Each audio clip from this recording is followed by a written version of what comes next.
Brothers and sisters, welcome to Elim. Sirach chapter 2 verses 1 to 5 teaches us how to trust the Lord during trials. My child, when you come to serve the Lord, prepare yourself for trials. Sirach 2 verse 1. This passage reminds us that following God is not always easy. Faith is not a shield against difficulties, but a call to endure them with trust. Hardships are not punishments, but tests of faith, refining us like gold in the fire. When struggles come, we must remain steadfast, clinging to God with patience and humility. The world may tempt us to despair, but God promises that those who trust in Him will never be forsaken. Trials strengthen our character, deepen our faith, and draw us closer to Him. Instead of fearing hardship, we should embrace it as an opportunity for spiritual growth. So when difficulties arise, take heart, endure with courage, pray without ceasing, and trust that God is working all things for good. In Jesus' name, amen.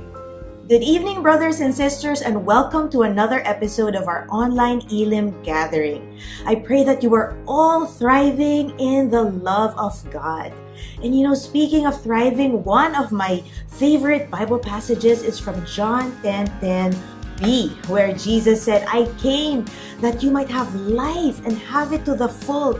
Other versions have or say it as, have life more abundantly. And I just love talking about this fullness of life. And it doesn't mean that we're always, up and everything is going well. There are times in our lives when it's not going as we plan, or maybe we're experiencing trials or sorrows. But, the good news is that fullness of life means that whatever we're going through, Jesus is with us, and we take comfort in that. And that is our hope, that we are with Jesus. Amen.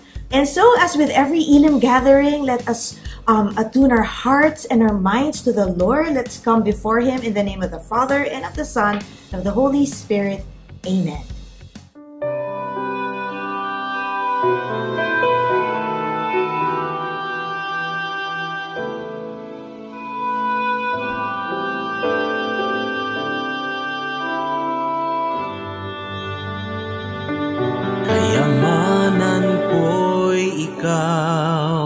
Kayamanan ko'y ikaw, kayamanan ko'y ikaw, Panginoon. Kayamanan ko'y ikaw, kayamanan ko'y ikaw, Panginoon. Kayamanan ko, kayamanan ko'y ikaw, kayamanan ko'y ikaw, kayamanan ko'y ikaw, Panginoon. Kayamanan ko'y ikaw, kayamanan ko'y ikaw, Panginoon. Kayamanan ko,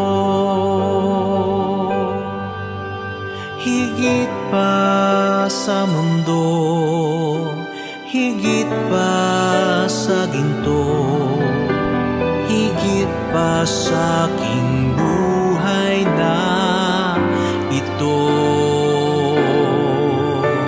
Taglay ko ang lahat dahil sa'yo. Ikaw ang lahat, Jesucristo.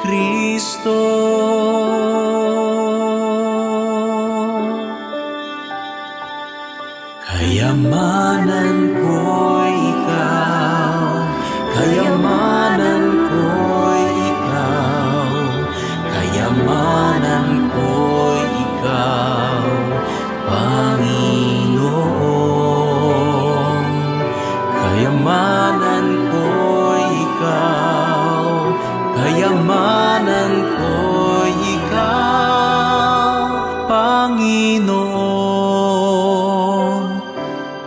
kayamanan ko.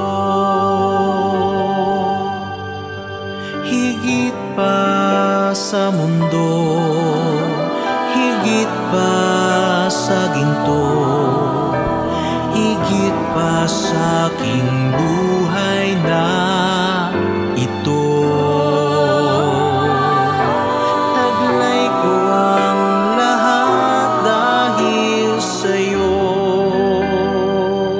Ikaw ang lahat, Jesucristo.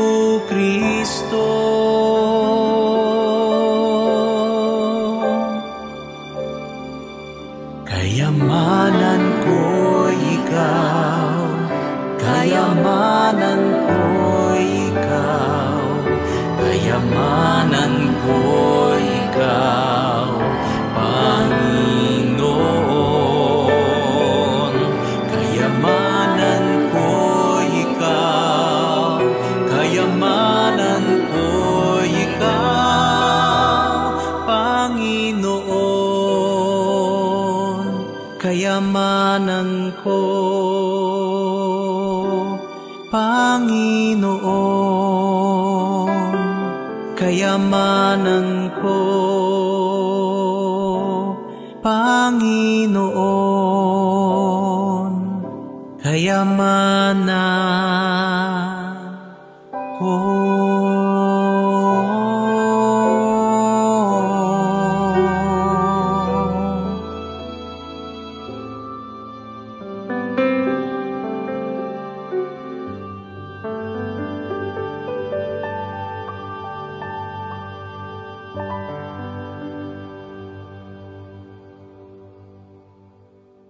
Thank you, O Lord, for your love for us. Indeed, O Lord, you are our treasure. You are our wealth. You are our good shepherd, O Lord. And there is nothing that we lack because you take such good care of us. We pray, O Lord, tonight that you may just speak to us, Lord, whatever it is that you want to convey to us. Grant us that personal message tonight. And we pray all these in Jesus' name. Amen. In the name of the Father, and of the Son, and of the Holy Spirit. Amen. And so let us ready our hearts and our minds to receive the treasures from God's Word. Let us welcome our teacher of the Word tonight, full-time servant of the Lord, Sister Lori Lina. Magandang araw mga kapatid.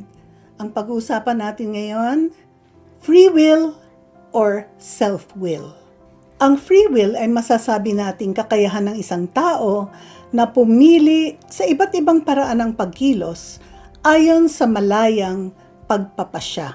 Hindi lamang ito ang pagpapasya kung ako'y sasakay sa kotse o sasakay sa jeep o ako pupunta pa sa kaliwa o sa kanan o ako ba'y kakain o hindi kakain. Higit na mahalaga ito kasi kung pinag-uusapan ay ang ating pagdidesisyon na ethical or moral, kung tayo ba ay gagawa ng isang gawaing mabuti o masama, ito ba'y tama o mali, ito ba'y kalugod-lugod sa Diyos o ayaw niya. Ang pag-uusap sa kahalagaan ng free will ay nakabatay sa pananampalataya sa Diyos. Kinakailangan may paniniwala ka na may Diyos at ikay may relasyon sa Kanya. Kung hindi, walang kwenta yung usapan. Kasi kung hindi ka naniniwala sa Diyos o ayaw mong bahagi ng buhay mo ang Diyos, lahat ng iyong desisyon ay self-will. Ikaw lamang ang mahalaga at sa iyo nakabatay lahat ng desisyon. Pero kung ang gusto mo na umiral ay ang iyong buhay at kaugnayan sa Diyos, yan, pwede kang lumago at pwedeng mag-benefit sa iyo itong pag-uusapan tungkol sa free will. Unang-una, kailangan maintindihan natin na ang free will ay isang regalo ng Diyos sa atin. It is a gift of God na ibinigay sa atin sa simula't simula pa sa creation.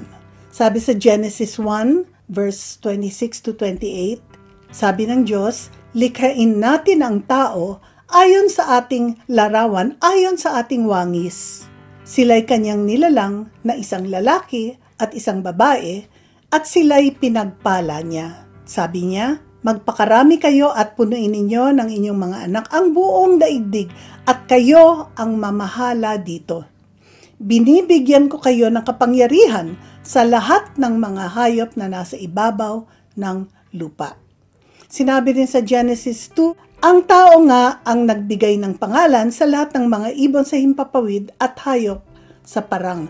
So, binigyan tayo ng Diyos ng malayang pagpapasya at inutusan tayo at pinahintulutan na gamitin ang pagpapasyang ito. Sabi niya, di tayo ang mamahala sa buong mundo at bawat bahagi nito. Kaya tayo nakapagbigay ng pangalan, pero may mga utos din na ibinigay ang Panginoon na nakikita na niya, kinakailangan sundin natin.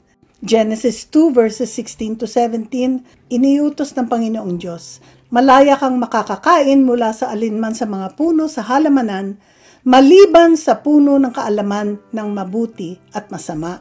Mula sa punong yon ay hindi ka kakain. Kapag kinain mo ito'y mamamatay ka. So, utos yon. Ngayon, hindi ko muutos na yon. Meron pa rin tayong malayang pagpapasya o free will. Kasi yan ang bahagi ng ating pagkatao na ibinigay sa atin ng Diyos. Dahil kawangis natin siya. Dalawang nangyari dito. Dahil sa pag-uutos at pagpapahintulot ng Diyos. Number 1, lagi tayong makapagpipili. We always have a choice. We always need to make a decision. Bakit? Bakit hindi na lang, basta ito yung sinabi ni Lord, yun na lang ang gawin natin. Hindi tayo pwedeng humiwalay doon. Hindi Layo ng Diyos na gamitin natin ang free will upang tuklasin ang kalooban ng Diyos at malayang piliin ito. We are given choices. Meron din tayong mga utos. We are given commands. Pero malaya pa rin tayong magdesisyon kung tayo'y susunod o hindi. Di ba? Kasi nga, yan ang free will. Sabi nga sa Sirach 15 verses 14 to 15, sa pasimula pa ng lalangin niya ang tao, ginawa na niya itong malaya na pumili ng kanyang nais.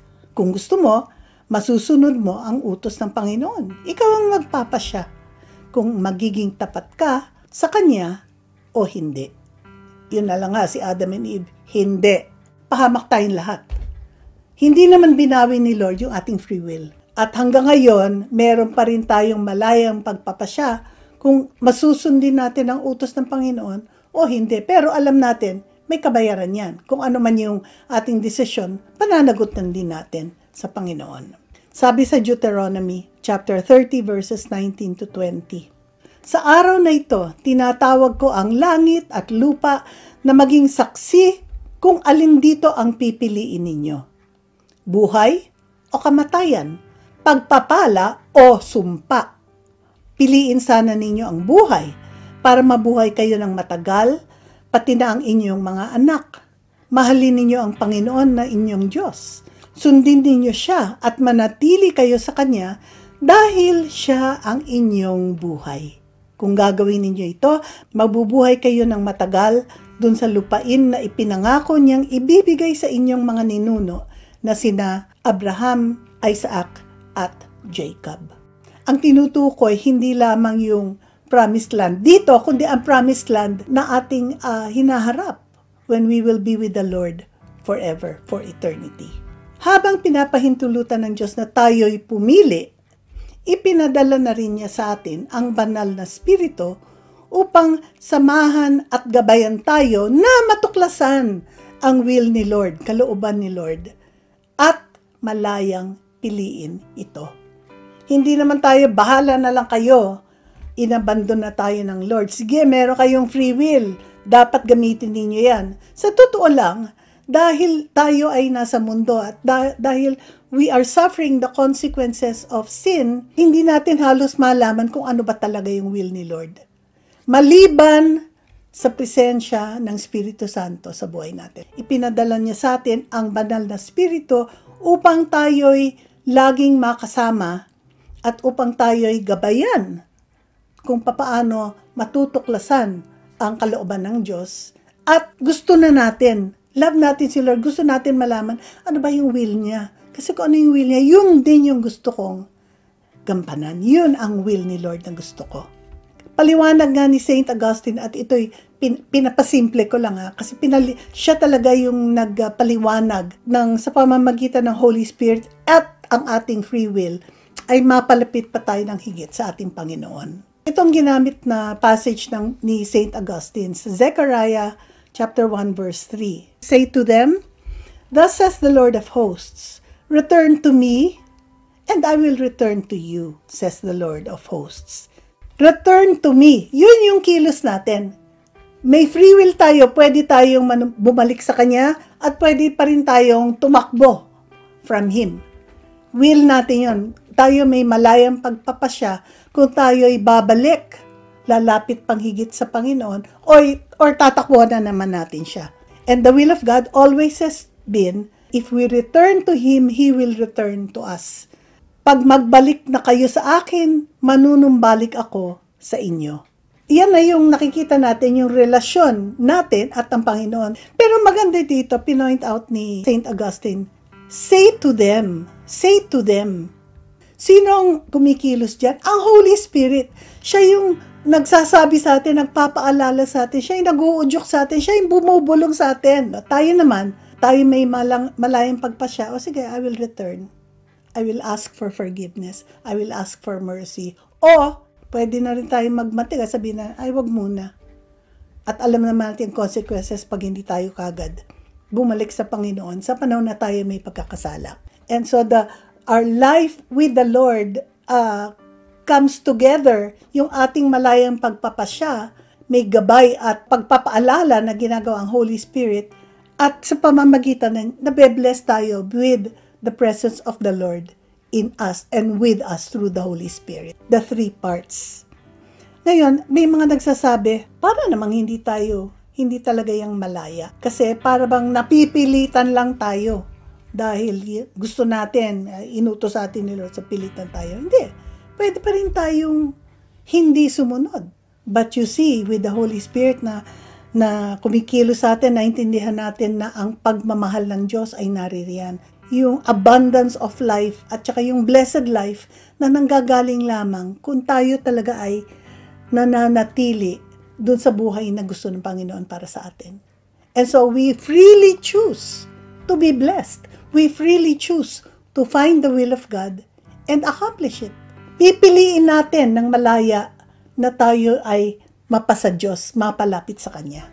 Sabi din sa Philippians 2 verse 13, ang Diyos ang siyang nagbibigay sa inyo ng pagnanais at kakayahang masunod nyo ang kalooban niya.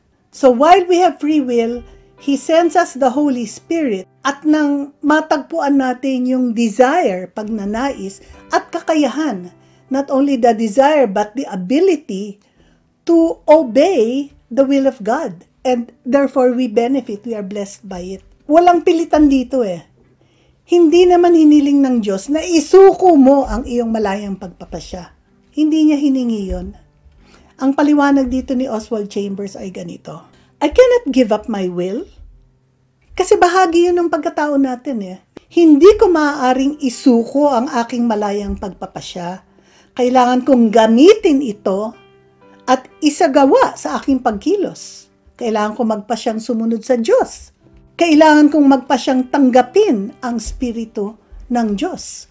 So we are free to obey. We are free to choose. We are free to accept the Holy Spirit. We are free to our own benefit. Because natatanggap natin ang pagmamahal ng Diyos, nalalasap natin ang biyaya na nangyayari sa buhay natin dahil sa pagmamahal ng Diyos na naranasan natin. Sabi sa Joshua chapter 24 verse 15, mamili kayo ngayon kung sino ang paglilingkuran nyo. Pero para sa akin at sa pamilya ko, maglilingkod kami sa Panginoon. Yung lakas ng loob na gamitin ang ating free will at pagpapasya upang sumunod. Kusang loob na mag-obey at sumunod sa Diyos. Yan, this is both the action of our free will and the action of the Holy Spirit who reminds us, who is with us, na sinasabi sa atin, because of love, we want to do it. Ngayon, may nagtanong, Sister Lord, nasan yung self-will dito sa lahat ng usapan nito? Yung self-will, pag wala ang Diyos. Ang self-will, pag tinanggihan mo siya. Tignan nyo nangyari sa Book of Judges. Isang aklat na punong-puno ng self-will.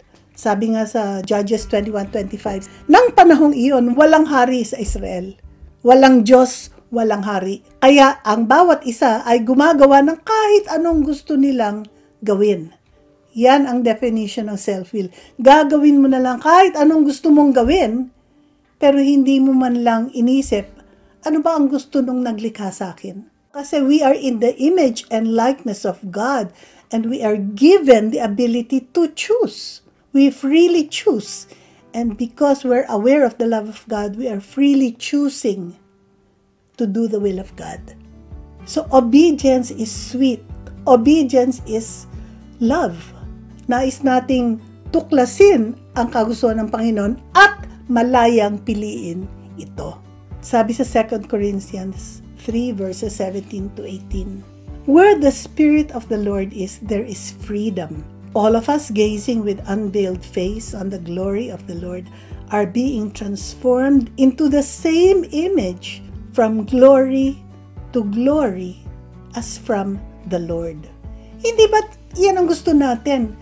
Na magbago tayo, na mawala sa atin ang bahid ng kasalanan, na mawala sa atin yung kamunduhan, mawala sa atin yung pag-iral ng laman, at ang maiwan na lamang yung ating pagnanais na makita sa atin ang kaluwalhatian ng Panginoon hanggang maging kagaya niya tayo.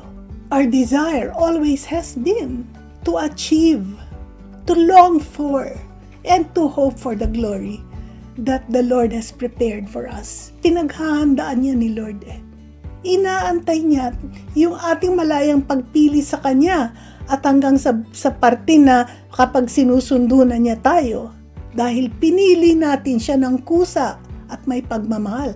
Obedience, yes, but with love. That mahanap tayong naglolong para sa Kanya.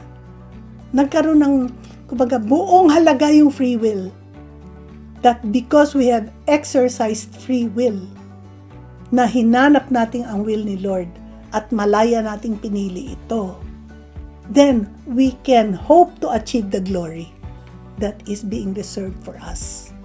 That when He comes for us, the glory na hinanda niya ay makakamtan din natin. Thank you, Sister Lori, for that message, and we pray that that message may become a part of our life. Elim Community's vision is to spread the good news to the ends of the earth. If you want to be part of this work of evangelization, please give your tithes, love offerings, and donations to any of the following accounts.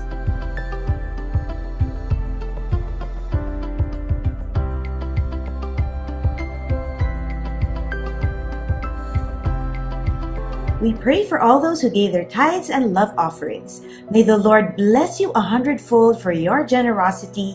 In Jesus' name, amen. Prayer to Our Lady of Elim.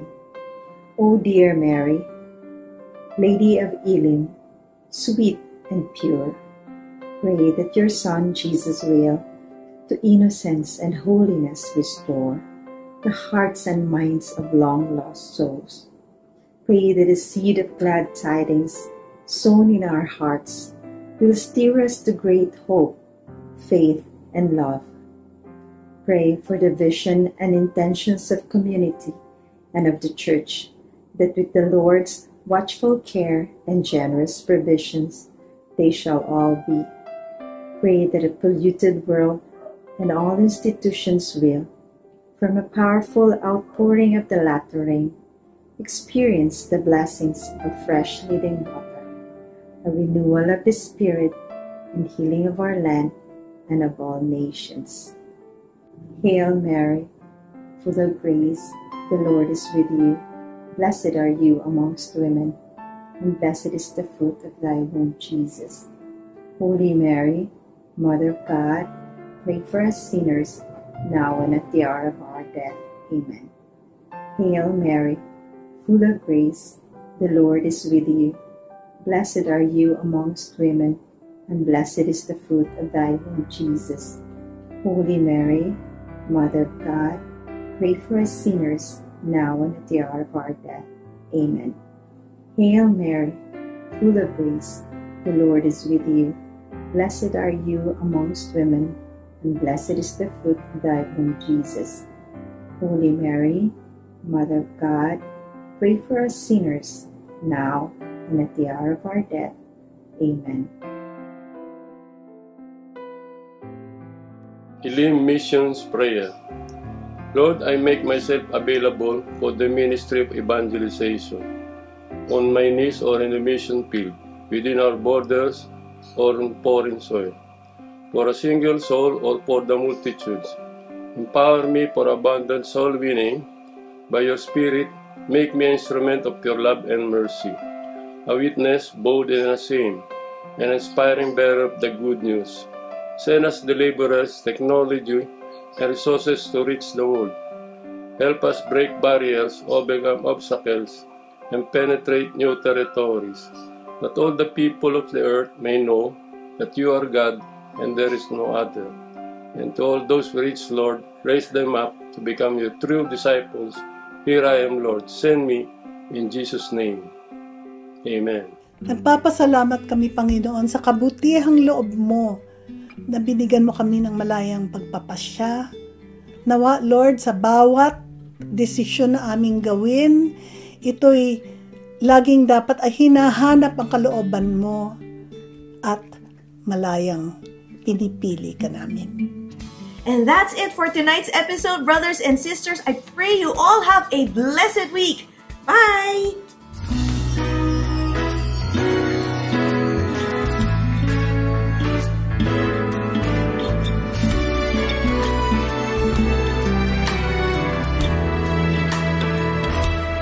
Sometime back each of us lived a solitary life instead, thinking only of ourselves, till one day he had to show the way. Now the past doesn't really matter, for we all have found a home, with one mind and one heart, where Jesus is our Lord. Joy and laughter, we have found each other. Here at Elim, we have love.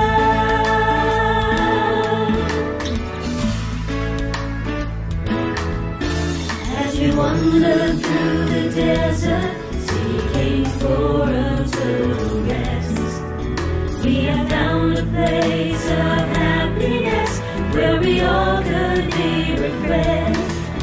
Now the past doesn't really matter, for we all have found a home, with one mind and one heart, where Jesus is our Lord. Filled with joy and laughter, we have found each other. Here at Elim, we have love.